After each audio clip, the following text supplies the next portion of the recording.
Namaskar. Good morning, everyone. Welcome to the Editorial Edge, the daily news analysis on StudyIQ IAS English. I hope I am audible to all. If you're watching this live, just can you quickly let me know in the chat if you can hear me all right, if the screen behind me is visible, everything is okay, so that we proceed with the session, okay? Again, I welcome all those of you who are joining me live and all those of you who will be watching it during the course of the day and thereafter. Okay. So on today's agenda, two very important articles, the daily news analysis, as we always do. We take a deep dive into two particular topics and thereafter we look to understand the whole perspective from prelims up until interviews, the different kind of questions that you could be asked. Okay. Good morning, Coder. How are you? Thanks for letting me know. Thank you. All right. So this is my Telegram channel again for those of you who are joining me first time. The Editorial Edge comes to you every morning, Monday to Saturday at 8 a.m. And we look at articles not just from the Hindu Express, but also from, say, the other sources, okay? The environmental portals, say, think tanks, their reports, okay? All of that is, it gives you different perspective to the news. It helps you understand news and then analyze it, okay? Which is what the whole point of this exercise is. So Monday to Saturday, 8 a.m. And today's articles, like in front of you, the two articles that we're looking to tackle, one is on melting of Himalayan glaciers, okay, specifically in terms of the Hindu Kush Himalayan region. So we'll seek to understand what's the consequence, what's at stake, guys. Because you will, good morning everyone, good morning Madhusudan Jyotirmay. So what you'll understand is that the Hindu Kush Himalayas essentially serves not just say India or the countries that you can think of, it serves close to 12 countries, 16 river systems, a population of 1 billion plus dependent on it, okay. So obviously it's of prime importance that Hindu Kush Himalayas, the whole Himalayan glacial system be at least recognized, taken care of, preserved, conserved, whatever we want to understand it, because our whole existence is dependent on it, okay. So we are going to take a look at that. From the exam perspective, you can expect questions from this, specifically in the prelims, for sure. Like it's a very, again, it's related to environment, and so you're best served to know at least the different facets of the whole argument. And from the mains perspective, we are looking at usage of this in GS paper 3. Okay. Again, the second topic to do is with the heat wave deaths. Now, if you have in fact been following the news, there have been an unfortunate number of people who have lost their life in Uttar Pradesh. And obviously, it's the impact of the heat wave is being felt across India. Okay, it's been very, very hot. And so what are heat waves? What is the criteria for a declaration of the heat wave as according to the IMD, okay, the Indian Meteorological Organization or the department, okay, IMD, how does it go about declaring that, okay, heat wave is now happening, and so there is a certain action plan that is put in place by the government, okay, so which is called the Heat Wave Action Plan, HAP. So we'll discuss that also, okay. So heat wave, again, prelims and obviously paper 3. So both the topics today related with the environment, and I specifically choose topics related to the environment because again it's a very core subject now, you know, environment, forest, climate change. You have to be really good at all the concepts of this because it has usage from like the first day of the examination up until the last. Questions will be asked in whichever format, in whichever part of the examination. So it's best advised that you gain mastery over it, okay. All right, so the first article that we're looking at is a report by ICIMOD.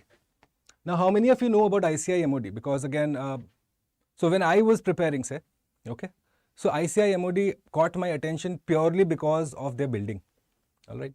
So when I was preparing, I just looked at ICIMOD, then I just went ahead, Googled a bit, and my God, the architecture of that building was like, it caught my eye straight away. So I don't forget that in a particular organization just because of his building. So we'll discuss what the ICIMOD is, what the report is saying regarding the rivers of East and Northeast India.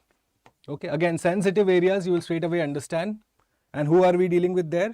The Red Army, President Xi Jinping. So what's the water sharing arrangement say? In fact, one of these days I was planning to have an extensive session on the Brahmaputra water sharing agreement or the lack of it, whatever exists on the ground vis-a-vis India and China. Because that will be a very sensitive topic, but something that you must understand in detail. So for the timing today though, we'll just look at the environmental bit of it, this whole argument, okay. And thereafter, heat waves, like I told you, we have also got questions from mains and interviews, so let's get started. All right, so the first question, okay. How will the melting of Himalayan glaciers have a far-reaching impact on the water situation in India? Okay, the part has been taken off by this particular second question. But you have to understand this is a previous year question asked in the year 2020. 2020, I think, mains question, essentially asking you the impact of Himalayan glaciers on water resources in India and what could be going forward. So you realize straight away, it's a topic that you are going to be asked, or it has been asked previously, obviously. So it makes sense to know about it, everything in detail. And then thereafter, this question that we are looking at from the prelims perspective, again, for those of you who know the answer to this, the countries that are part of the Hindu Kush Himalayan region, the HKH region, India, Sri Lanka, Afghanistan, Nepal, Bangladesh, Myanmar, let me know. Hi everyone, welcome, welcome, welcome. Thank you for joining, thank you for joining. Okay. So let me know which, if you want to attempt this, go ahead, shoot your answers in the chat box very quickly. Which of the countries comprise the Hindu Kush Himalayan region? All right. Okay, let's dive straight into the topic first. Oh, look at this building. Like I told you, the architecture of it, just the whole outlook of it, it always stayed in my memory. Anyways, so the ICIMOD, International Center for Integrated Mountain Development. Okay. You are looking at the word international and integrated, which means that it is in research and development, doing some sort of research, and a number of countries are doing it together. Okay. So functions as the research and knowledge sharing center for 8 countries of the Hindu Kush region. First learning, Hindu Kush region has 8 countries, and ICIMOD is a knowledge sharing platform among these 8 countries to basically understand the impact of, say, climate change on this particularly sensitive region. Okay. So the 8 countries, quickly make a note of this. Afghanistan, starting from the west, Afghanistan, Pakistan, India, Nepal, Bhutan, Bangladesh, Myanmar, and China. So no Sri Lanka, obviously, because why would Sri Lanka be concerned with the Himalayan region? Okay. So you're looking at all of these countries that are part of the HKH, the Hindu Kush Himalayan region or architecture. And ICIMOD is a knowledge sharing platform that serves the interest of these countries. The headquarters, this beautiful building that you see here, well, it's located in Kathmandu in Nepal. Okay. And so you have, say, researchers from all of these countries, subject specialists, experts, people with vast amount of domain knowledge, because again, study of the climate, study of, say, the climate on glacial systems, study of the glacial systems on the communities there, all of that is an interlinked and a very specific study. Okay. So you see a lot of specialists who are part of this ICIMOD program, and they are all in Kathmandu serving the interests of these 8 countries. All right, let's go forward. So now let's look at the Hindu Kush region. So what you're essentially looking at, obviously, in terms of the Indian expanse of it, all right, what you're looking at is, say, from the Terai, okay, right from the Terai region up until you go till, say, somewhere around Silchar and Tejpur in Assam. Obviously, extend past, go up till, say, the Arunachal also. But this is a major river system that we are looking at. These are the ones that are going to be first impacted. Okay. So the major rivers here, all of them, look at this. Firstly, do you understand that this is the Gangetic Plain? So a major part of the population is here. Okay. At the same time, you're looking at this water system here. Lot of tributaries. So first learning for you guys, please write this down if you are, that in the western Himalayan region, the impact of, say, the glaciers melting will be comparatively lesser than that of, say, in the eastern Himalayan region. Now you'll ask me why. Okay, why is that the impact of that will be comparatively lesser? I'm not saying it will be completely zero, but if you had to do a comparison, you will see that eastern Himalayas might be possibly more affected. Okay, so we'll see how. Firstly, if you see here, there are many tributaries, which means that a river is being fed by many rivers altogether, small rivers altogether, rivulets coming together. Okay. So this essentially means what? That any variability in the water system, say upstream, okay, you have upstream and downstream. Good morning, Rajan, welcome, welcome. Okay. So you have, if any variability in the upstream is going to affect, say, the downstream a lot. Okay. But because of these river systems, you have a network of rivers, no? So the water distribution will be little better. Okay. So the impact here will be comparatively lesser, guys. Comparatively lesser. But in this case, what you're looking at is essentially the Indo-Gangetic plain, large amount of population present, lack of tributaries. You have major river systems that fly, say, travel in isolation. So straight away, any change in their water levels is going to impact all of these levels on both sides. Okay. So first learning is obviously that you're looking at which area will be more affected. Okay. Now that you have understood, and this is the name of the report, by the way, it will serve you well to know this. Obviously, I don't think it's a very important information, say from the examination point of view. It's not a factual detail that you should know. But anyways, you will understand that ICIMOD is the parent body in doing research, say, across the Hindu Kush Himalayas. Okay. They are the ones who are actually in charge of the knowledge sharing and the research and whatever is happening at, say, the institutional level. All right. So ICIMOD, please remember the full form and its headquarters. Okay. So the findings of this report now. What does this report say? Very scary findings. So we'll just understand them one by one. Glaciers in the Hindu Kush region can lose up to 80% of their current volume by the end of the century, with Himalayan glaciers disappearing 65% faster.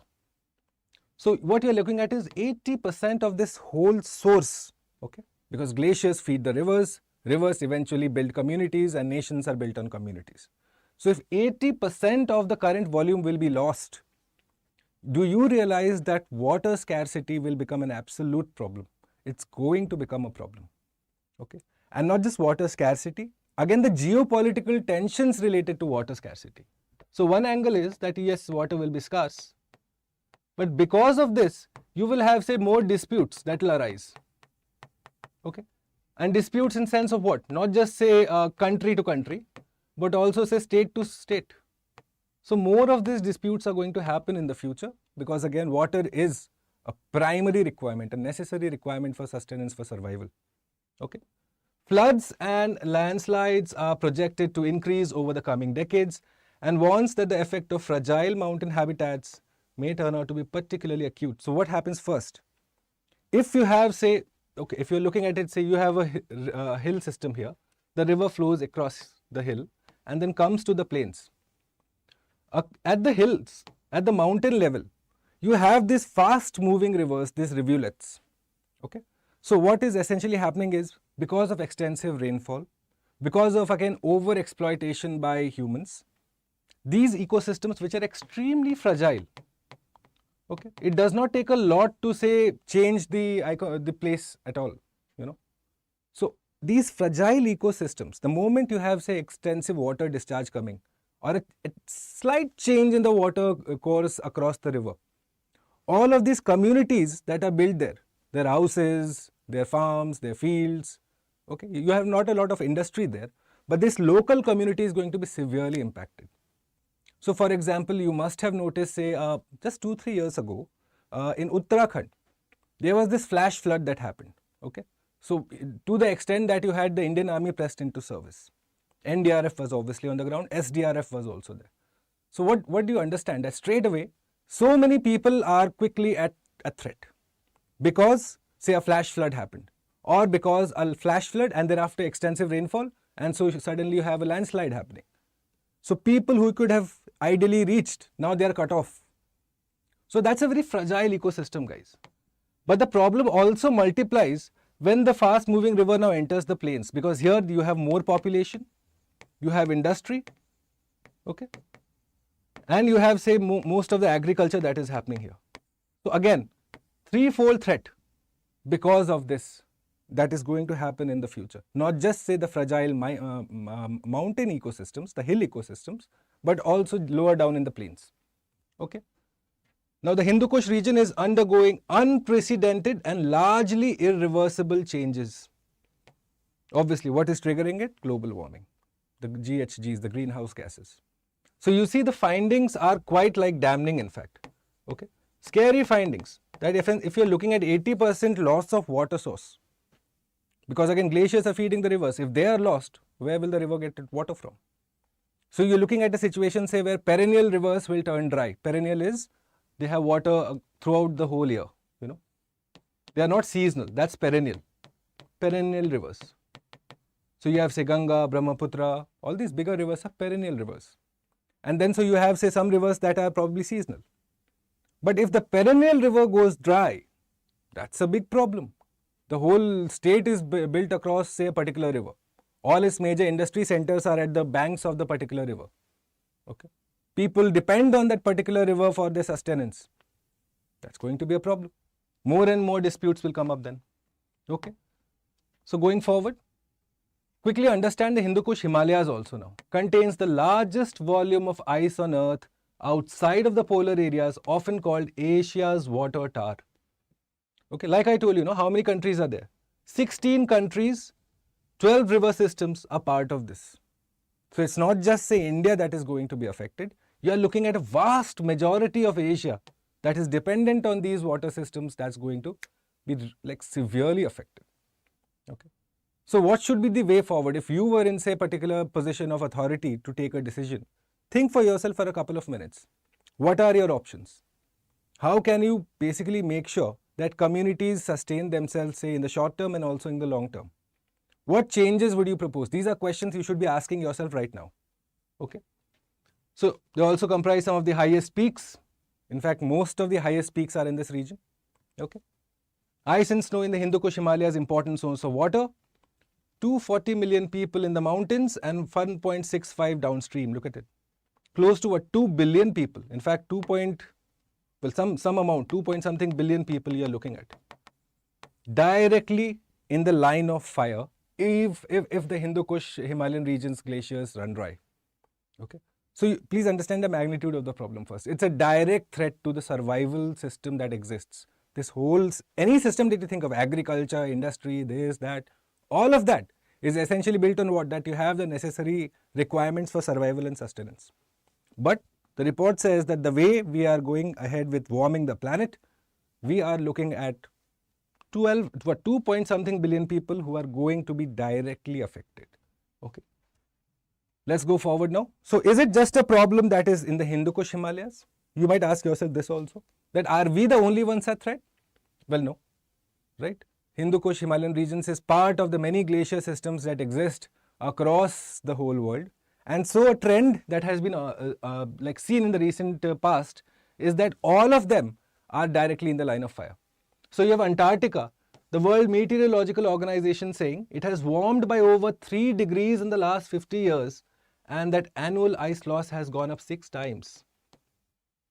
Yes, 3 degrees we have already crossed, in fact. That's what it's saying. Warmed by over 3 degrees in the last 50 years. What was the temperature?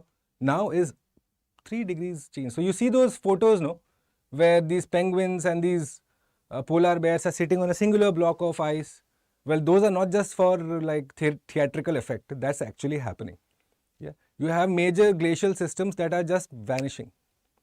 You see this particular example, the Andean glacial system, obviously in Southern America. Okay.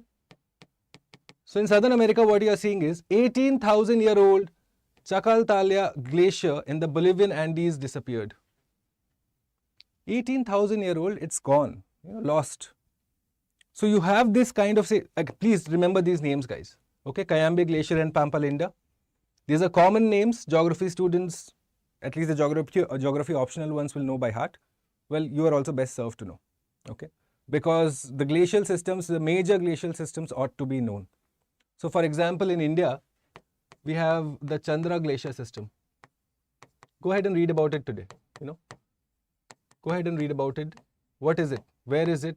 What is India doing, say, to study this particular glacial system? Also study about Himansh. It's a research station there to study this. Okay, go ahead and read about this. I'm giving you more pointers so that you can, if you have an interest about knowing this, obviously I'll be unable to cover the whole scope of it. But go ahead and read about some additional material. Obviously, this will be provided in the Telegram channel also. All right. So in Ecuador, you're looking at Cayambe Glacier, Pampalinda, and not just warmer air. Again, a question from the prelims perspective. From the like which of the two are responsible for the melting of glaciers? Warm air, warm ocean currents. A, B, both, none. Okay. So you'll click both. You'll answer both. Because warmer ocean currents also are threatening the ice loss. The ice loss is faster now because you have warm water. Previously, you had, say, colder water, which helped in ice building. Now you have warmer water because the ocean is also heating up. So because of the warm water coupled with the warmer air, it's like a microwave is pointed towards both the Arctics, Antarctic and Arctic. All right. So both are threatened. So now that we understand this is a global problem, let's go forward and so what should we do? The questions that I had asked you, say, just 15 minutes ago. What should we do to address this situation? Okay. So obviously the usual question, the usual things that you come up with, that laws should be made and water should be treated as a not as a commodity, but as like something with a lot of importance. All of that is true. But in the practical realm, if you think of it, one thing that we immediately need to do is that the water treaties must take into account the climate change threats. This is a major lacuna, by the way. Okay. Because most of the water treaties, when they were signed, well, there was not much of information related to climate change. Okay, you look at the Indus Water Treaty, again signed ages ago. Okay, the major river treaties, trans-boundary rivers at least between countries.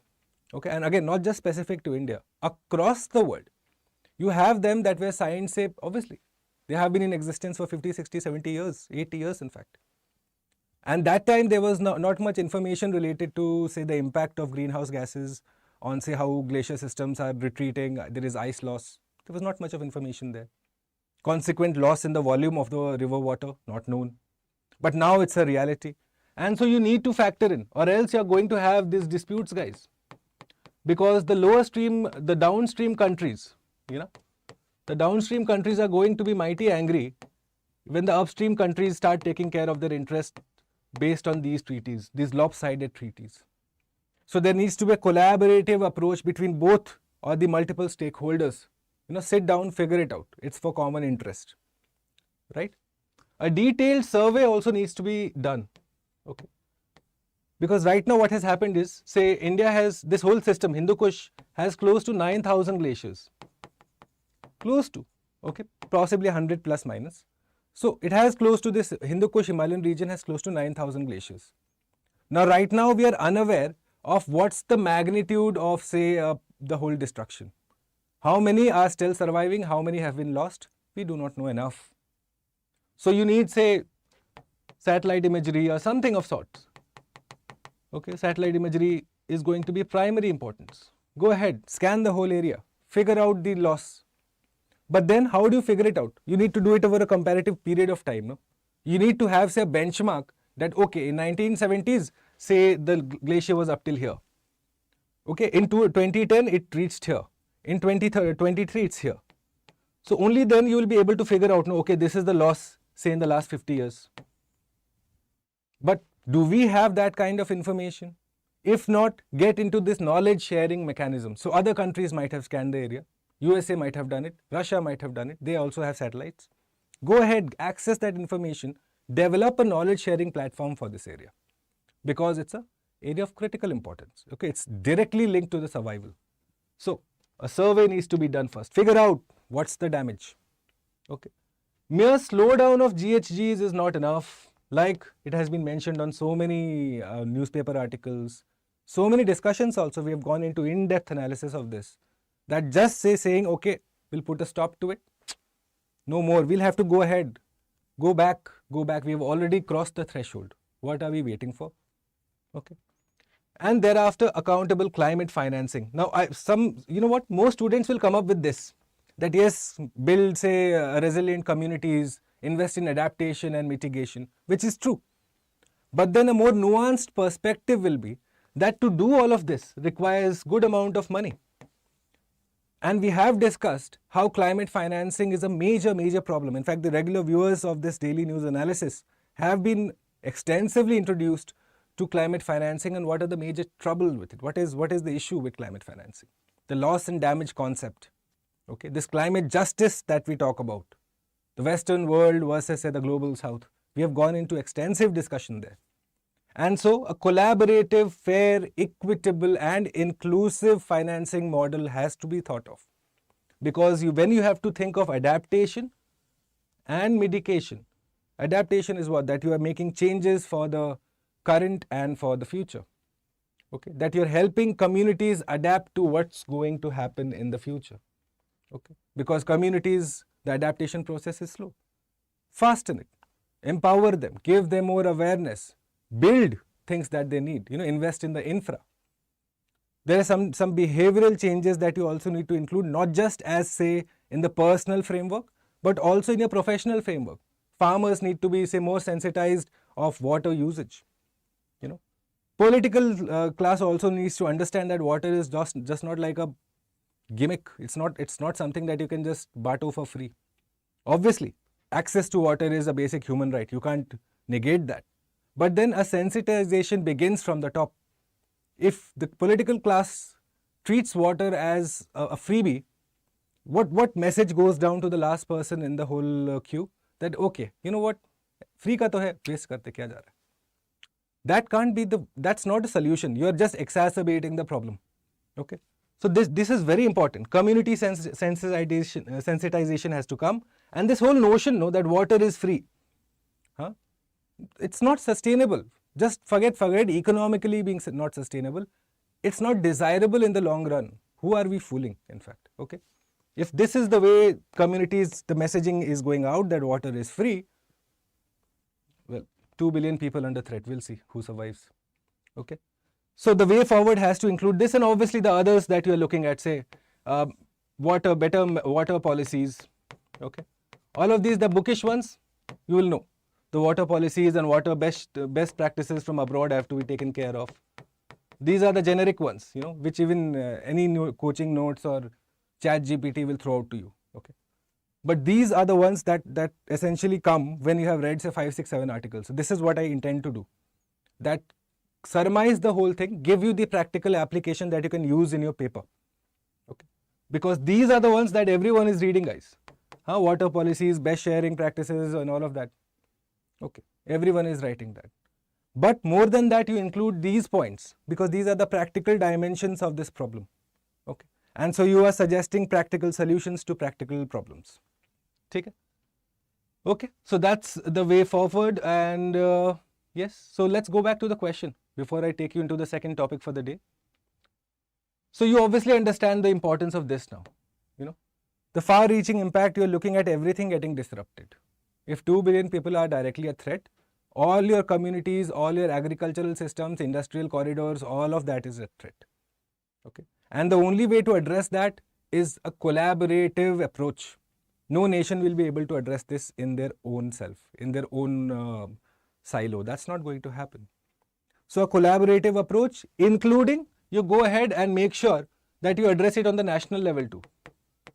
Collaboration is obviously required, but at the national level, go ahead, frame the policies, go ahead and make the people aware, incentivize water conservation rather than treating it as a freebie that come, let's waste water together. No, incentivize water conservation, recycling of water. Massive thrust has to be done on recycling of water. Okay. And on, say, the international level, obviously look at knowledge sharing mechanisms. Okay. Look at, say, water treaties. Okay. Look at addressing this through better GHGs. Go ahead and reverse them first very quickly. Address the whole cause of this problem. So if you include these points and, say, probably talk about in the beginning of the answer, talk about the Hindu Kush Himalayas, how they are the water tower of Asia. All of that come from there. Why are they of critical importance? And then build to the problems, the solutions, the challenges. Okay, that would be a good compact answer. Okay? And let me know the answer to this, guys, quickly, before we jump into the next one. So which of the following countries? I have some answers here. Let's see. Coda says ACD. Coda says ACD. Well, Coda, I think we have discussed it. 8 countries are there, guys. 8 countries in the Hindu Kush Himalayas. Make a note of this because this is extremely important and you should expect this type of questions. Okay, if you have seen the previous year questions, you will know that UPSC loves multiple countries put together and then they'll throw it an odd one in there, which you will miss because you are nervous, exam temperament is not developed. You make that mistake. Low hanging fruit hai ye question, pata hai? So India is there, Sri Lanka is obviously not there, Afghanistan there, Nepal there, Bangladesh there, Myanmar there. The only country that is missing from here, the two countries are Pak and China. 1, 2, 3, 4, 5, 6, 7. And we have one more, I think, that we are missing. Let's see, Afghanistan is there, Pakistan, China, India, Nepal, Bhutan, Bangladesh, and Myanmar. These are the 8 countries, guys, okay, that are in the Hindu Kush Himalayan region. Make a note of this. All except Sri Lanka. Sri Lanka is not a part of the Hindu Kush Himalayan region. Clear, everyone? Is that clear? GHGs, Tanuj, GHGs are the greenhouse gases. Yes, the greenhouse gases that are primarily responsible for, say, global warming. They're a set of gases, yes? Okay, fine. So, with that, we will move into the second topic for the day. But before I do, well, again, a majority of you have signed up for the Prelims to Interview initiative, and what I've been told that students are still calling, emailing, whether the time has passed, whether they can sign up. And so, thankfully, the administration here, the management here, keeping the views and the demands of the student, has decided to extend the admissions for this. Okay, we are extending it till the 30th. Okay. Meanwhile, classes have begun, but you will be apprised of, everything will be available to you as and when you join. Okay. You are looking at, again, a whole comprehensive initiative that already has begun. You will see how they are being mentored right from day one. Like the kind of thrust that is being put, it's going to be really beneficial for the students. So again, if you're interested in any of these particular languages, Hindi, English, although I would suggest that sign up for the English one, because again, you are going to answer the examination in the English format. So it will just help you better. But again, it's completely your choice. Sign up for whichever particular language you are interested in. Use this particular code because that assures you that you get a particular discount, which will serve your interests better. ठीक है? All right. Let's go forward, guys. And we have our second topic. What happened to the formatting of this one? Okay, ठीक है. All right, so the heat waves. It's been extremely hot. Everyone has been sweating left, right, center, sweating like pigs. So we'll figure out what are heat waves. So just go through the questions, guys. Let me know if you know the answer to this.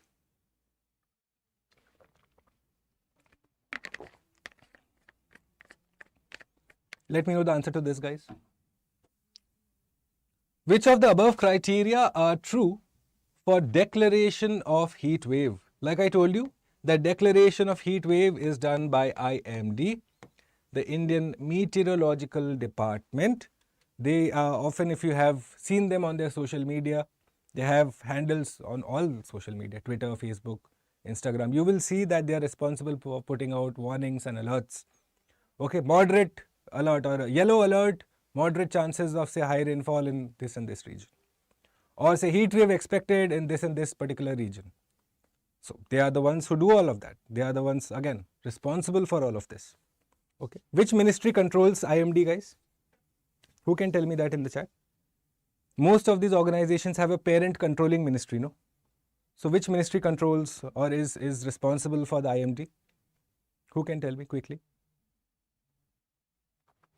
Come on, let's make it interactive. Today you have two very, simple topics at least. Straight away you will be able to understand the different facets and connotations associated with it, which is why I suggest in the morning, 1 hour, intensive, sit with your chai coffee, and rather than investing 3-4 hours and then getting no tangible feedback or outcome from your newspaper reading, have a look at this, okay?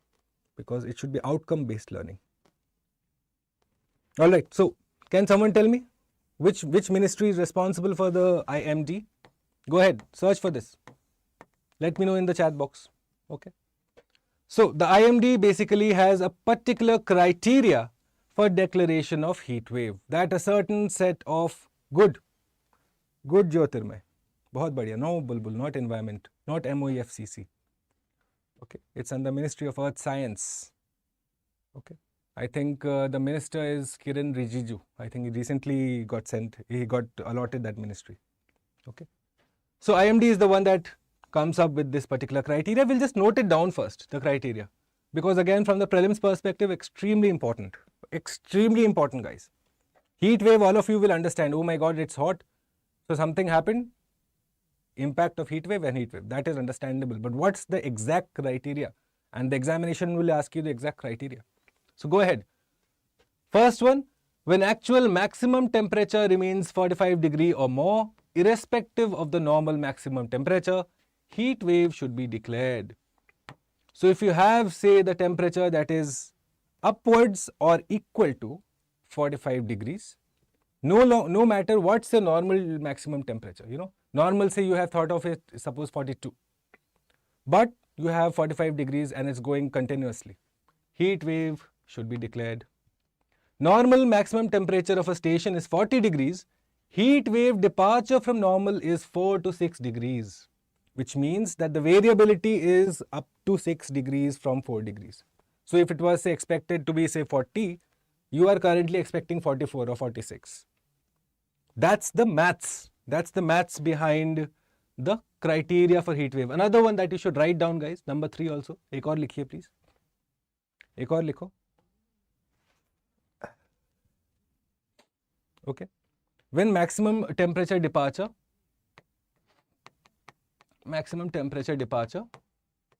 is 4 to 5 degrees centigrade. Okay. So heat wave may be declared provided normal is 37 degrees. So if the normal temperature of an area is supposed to be 37, but if the departure, the variability, the increase is up to 4 to 6 degrees centigrade, you say yes, go ahead, declare heat wave. Similarly, there is a concept of warm nights. In coastal, not in coastal, just in warm nights. So there is a certain threshold for the night temperature also that should not be crossed. Okay. So what's the threshold? Who can tell me? Who can tell me what are warm nights? So warm night is essentially if the normal temperature is 40 degrees centigrade and if you have the variability increase by, say, 4 degrees centigrade, okay, 4 to 6.5, then it is a very warm night, a warm night, 4 to 6 degrees centigrade. Night temperature is 40 degrees centigrade, the variability is 4 to 6.5, then it get categorized as a warm night. If the variability is higher than 6.5, okay, if it is more than 6.5 degrees centigrade, so if it was just 40, the normal temperature, now it has gone up to 47 at night, then it gets categorized as a severely warm night. Write this down, please. Severely warm night. Again, these are criteria released by the IMD. The document for this, the PDF for this, for your better understanding, will be uploaded right after the class. In fact, should I do it right now? For those of you who are part of this, okay, I'll just finish the class. Okay, 9 a.m. I'll upload the PDF that will help you with the criteria of the declaration of heat wave. Extremely important concept, guys, especially from the prelims perspective. Given that heat wave is a problem, it's related to climate change. Go ahead and apprise yourself of every minor detail that you can find. Okay. So I'll upload the whole PDF for this on my Telegram channel right after the class. So why does the body sweat, guys? Why do you feel hot? What happens? Okay. So why does the body sweat? To keep your core temperature low. Who keeps your core temperature low? The inner temperature of the body, the nervous system. Okay. Nervous system automatically triggers sweat glands when the body temperature rises, or say when you are appearing for the UPSC interview. Yeah? Whenever you are nervous, you will see suddenly your palms are getting sweaty. Why does that happen? Because your nervous system has triggered, it's your response to an oncoming crisis. Okay. So this is a body response, in fact. Sweating is a body response, which means there needs to be something to trigger it. There needs to be a trigger for it. The trigger can often be heat or nervousness. Let's understand it this way. Okay, 2 triggers for it, and then the body response is that you sweat. So what is heat stroke? Ambient temperature is so high that the body is unable to cool itself. The body is unable to sweat. Okay. The whole point of body sweating is why? So that your core temperature is low. But if the body is unable to sweat because it is so hot, things are going to go wrong for sure. What happens? Core temperature crosses 40 degrees or 104 Fahrenheit. Imagine at this fever, people start shivering. In fact, you should consult the doctor if your fever crosses say 102. Okay. You are looking at the body temperature at this particular benchmark. Extremely hot inside. And your body is unable to come up with this body response that is needed to say cool down your body quickly. Say dogs, they will be say breathing with their tongue out, no? So what do? Cool down their body. That's their body response. Similarly, humans sweat, body response. However, if you are unable to do that, your salts inside, sodium plus potassium, the two salts that get affected the most. Note this down, please. So these salts, these two salts, the balance needs to be maintained for your body to function properly. However, because the body is unable to cool itself, because the core temperature has crossed 104 Fahrenheit, there is a severe imbalance of salts. Combination of above, all of this, core temperature rising, the salt imbalance happening. Why do you think, say, you are given this ORS or all of these rehydrants quickly if there is quite like you are under the sun for long? Because there is salt imbalance that happens due to sweating. So to quickly negate that, you take say a glass of ORS or Glucon-D or whatever that you take, so that the salt balance is maintained in the body, so that the body is able to come up with the body response needed for it to cool down. Okay. So combination of the above affects, well, brain, kidney, liver, all of this severely getting affected. Dehydration essentially sets in, because of the imbalance of salts, dehydration sets in. Once dehydration sets in, well, all your bodily organs are functioning on that only, on water. That it needs water for everything to function smoothly. It's like the fuel in your body, the lubricant in your body, right? So death is a possibility. So what's the immediate course correction if someone has been, say, a victim of heat stroke? What do you essentially do? Well, cool down their body. Give them, say, rehydrants, give them ORS, lassi, water, sit them under the AC fan, whatever, quickly. Use a wet cloth, bring down their water temperature. What is essentially desired is you take multiple showers in a day. Okay. Keep your core temperature low. The moment it crosses 104, and if you're not sweating enough, you are going to be a victim of heat stroke. Okay. So what does happen on the governmental level? The heat action plan. Very important, guys. Make a note of this. So, okay, what I told you was at the individual level. So what you should do, have say lassi or this or that, fine. Basic theory. Now the governmental intervention. What should the government be doing? What are its responsibilities? Where does it come in for its governmental intervention? Panting of dogs. Yes, Jyotirma, I was forgetting that particular term. Okay. So heat action plan. So the primary policy response to economically damaging and life-threatening heat waves. It's a policy response, which means it's a government intervention. Okay. It's a government intervention, something to do with the government. Okay. So now how should the government be taking care of this? Well, it has a 3-time participation in this whole process. Before the heat wave, obviously IMD knows that okay, heat wave is expected at this region. Straight away jump into action, launch a heat action plan, enough sensitization, awareness that people say should not venture out between 12 and 3 p.m. Normally this is when the heat stroke happens. When the sun is directly overhead you, it's at its blazing best. Okay. Remember that Glucon-D ad where the sun is pulling out the salt and then the person has Glucon-D and gets fine? That's essentially the whole process. The sweating is taking out your salt imbalance. Okay. So go ahead, launch a particular advisory. Make sure that you have amply communicated this through say radio and TV both, press. All of this has been done, that the people are aware, don't venture out. If someone does have to venture out, we'll make sure that across the city or say along the highways, you have points and places where people can access say potable drinking water, or they have access to a relief kit. Okay, straight away, that's the pre-pit. During a heat wave, make sure that there is enforcement of what you have done. Okay, that the guidelines that you have say released are being followed. Okay, and don't start like lathi charging everyone. Have it like a community level participation, make sense of the policy for everyone. Okay, so that's to be done during. You could also have, say, shades being built. All the disprivileged classes, the laborers, the gig workers, all of them, they are out in the sun the whole day. Yes, make sure that they have access to clean water, at least drinking water, a place where they can sit down, a restroom. Okay, that is to be done. Post, obviously figure out, identify those who are the victims, quick access to relief. In heat wave, what essentially happens is that your time is limited. What is essentially needed is that medical intervention happens in time, that you are quickly given the rehydrants, that your body is quickly rehydrated. Okay, that a core temperature comes down as fast as possible, because the longer it stays up, the longer the damage to your internal organs, the longer the damage to the brain, the kidney, the liver, essentially hinting at the survival problem for the individual. So do this very quickly. Okay, but then the problems with this, all of this sounds so good on paper. No, if it was done properly, you wouldn't have a single heat death, heat related death.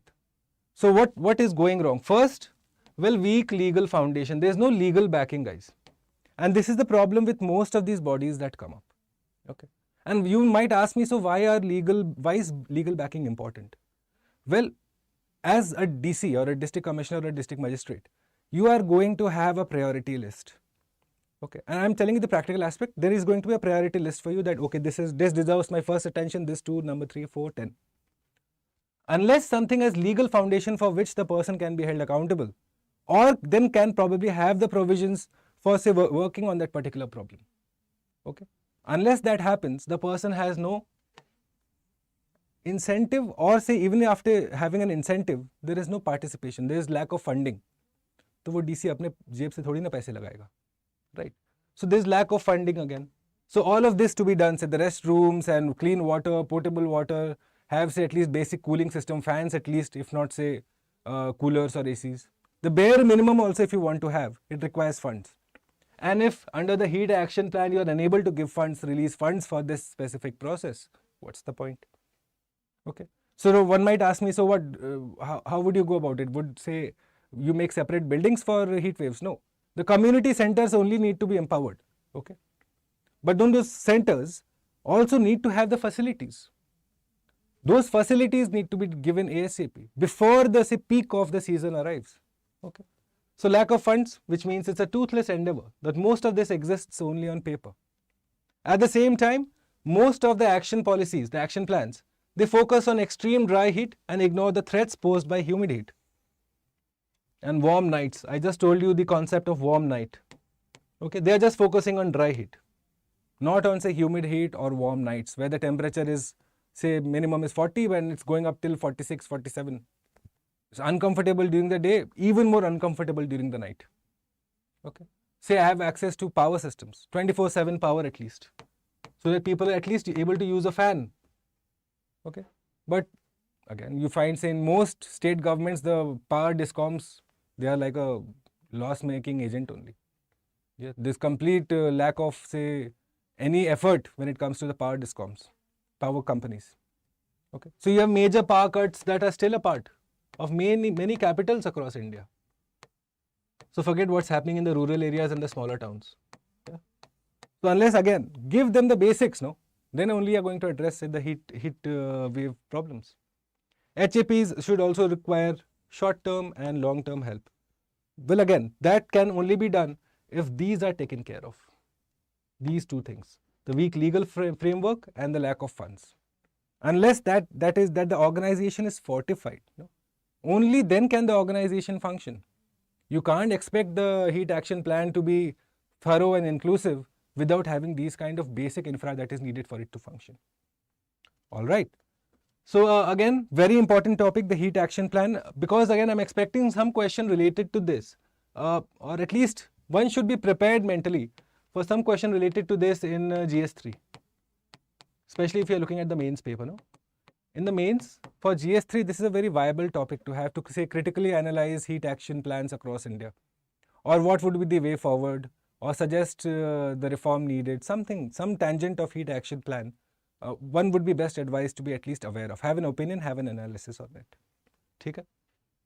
All right, so with that we come to the end of this particular class today.